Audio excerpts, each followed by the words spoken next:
Good morning! Ito ang ating morning routine. Maglakad-lakad tayo dito sa kabundukan. Napakaganda naman kasi dito. Alas 10 na guys, pero tignan nyo naman. Matingkad na ang araw, pero ito, nandi pa rin tayo naarawan dito. Sa lilim na lilim. Napakaganda maglakad dito.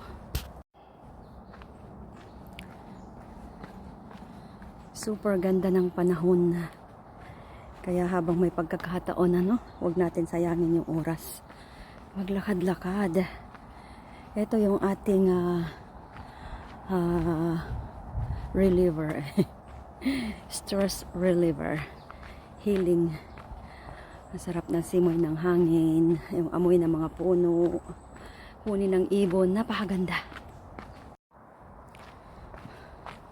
Daan tayo sa garden ng ating kakilala dyan.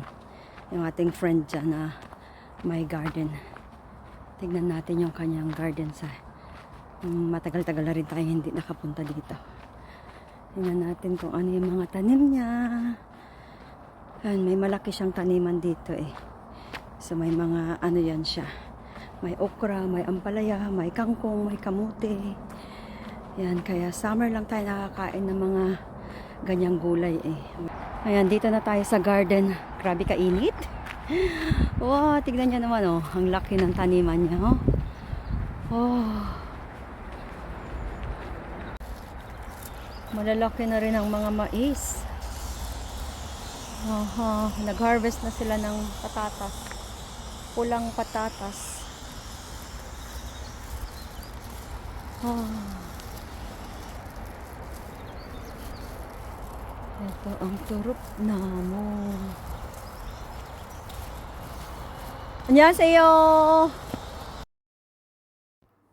Ayan, tingnan niyo mga kangkong. Lumalaki pa lang sila. Ito mga lettuce. Oh, sobrang laki na ng mga kale. Ayan, lalaki ng mga dahon. Ito, nagtanim din siya ng mga blueberries. Ayan, may mga bunga na rin. Ayan, may mga bunga na siya. Ay, ang daming pananim. Super init na. Grabe. Kaya, ayan, hindi tayo makatagal dito sa labas. Hanggang dito na lang.